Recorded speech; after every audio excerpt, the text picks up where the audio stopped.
Pensar no Evangelho nos dias de hoje é um grande desafio, porque nós estamos cada vez mais sendo tirados de uma realidade, de um mundo que era conhecido pela cultura da cristandade. É um mundo que foi construído principalmente no pensamento ocidental, né? Nesse mundo ocidental onde a gente vive, que em grande parte, é construído por essa forma de enxergar o mundo que traz os valores ali da cristandade, que é elaborado, claro, a partir especialmente de Constantino, no ano 300, e fortalecido especialmente na Europa, e depois com os processos de colonização, e, enfim, nos avanços aí da história, vai chegando em diferentes países. Nós temos a história da Reforma Protestante, e que também, junto com os movimentos de avivamentos espirituais, vai impactando a cultura de diversos lugares, diversas partes do mundo, a nossa forma de enxergar o trabalho, a nossa forma de enxergar os valores morais, a nossa forma de enxergar a sociedade. E o tempo inteiro nós estamos construindo e tentando caminhar junto dentro de uma perspectiva de pensar o que é ser uma comunidade, o que é ser um povo, o que é justiça. E também da forma mais pessoal, mais individual, o que significa ser humano, o que significa, para mim, qual é a minha identidade e o que isso tem a ver com as respostas de Deus, na minha relação com Deus, quem é Deus e o que Jesus, que estava na Terra 2000 anos atrás, tem a ver com toda essa história e o que isso importa para mim e para você. Até alguns anos atrás, as pessoas poderiam falar assim, isso importa, isso tem implicações para o que a gente faz, para a maneira que a gente vive, para a maneira que a gente negocia e tudo mais. Porém, isso não significa que uma cristandade significa a mesma coisa de ser cristão. E eu quero falar aqui o termo cristão no sentido de discípulos de Jesus Cristo. Há uma diferença entre fazer parte de uma cultura que é influenciada pelos valores da cristandade e sermos, de fato, cristãos, discípulos de Jesus Cristo. Mas nós agora vivemos um momento de disrupção, onde nós estamos vivendo um período no mundo de pós-cristandade. Eu não acredito no termo pós-cristão. Eu não acredito no termo pós-cristão, porque Jesus Cristo disse, eu edificarei a minha igreja e a porta do inferno não prevalecerão contra ela, e então eu estarei com ela até os confins dos tempos. Mas a pós-cristandade, essa cristandade cultural, é algo que cada vez mais, principalmente nos grandes centros, principalmente nas grandes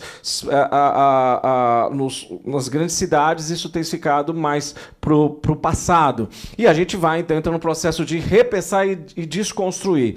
Para nós, como cristãos, muitas vezes isso gera uma certa ansiedade e nos gera um certo medo, porque nós tendemos a olhar e procurar o lugar que nos faz nos sentir mais confortáveis e mais seguros para viver os valores e para viver a nossa fé. Nós queremos olhar para os nossos filhos e simplesmente trazer eles para o culto, e se eles ouvirem uma mensagem ou tiverem uma boa programação, isso vai ajudá-los a só repetir aquilo que eu fiz, aquilo que meu pai fez, aquilo que meu bisavô fez, e por aí vai.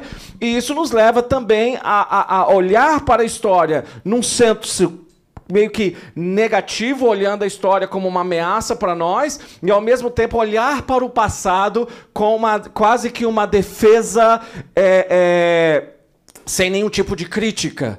Então nós olhamos para o mundo da cristandade e dizemos, esse é o mundo que foi o melhor mundo para nós. É isso aqui que a gente quer voltar, e a gente está constantemente tentando voltar para o passado, tentando segurar uma realidade, e quando a gente está sendo desafiado pelas novas realidades, pelos novos tempos, pelos novos desafios, pelos novos valores e pelas novas culturas que vão sendo construídas. Eu costumo brincar que o Brasil é o país que criou o conceito de pós-modernidade na prática, porque nós somos um país de diversas culturas mistas, né? Nós somos um país mestiço, e nós unimos isso, nós bebemos dos americanos, dos europeus, mas também nós trazemos muitas coisas da africanidade, do indígena, e por aí vai. da cultura oriental que está aqui também. Nós vamos misturando tudo isso. Isso implica também na nossa maneira de enxergar o mundo. Isso implica na nossa maneira de pensarmos e falarmos sobre Deus, de olharmos para a nossa vida e de pensarmos como é que eu tomo decisões e o que de fato importa. Nós conseguimos conciliar a ideia de vir a uma igreja evangélica no domingo, conservadora, mas eu também vou beber de outras fontes religiosas de espiritualidade.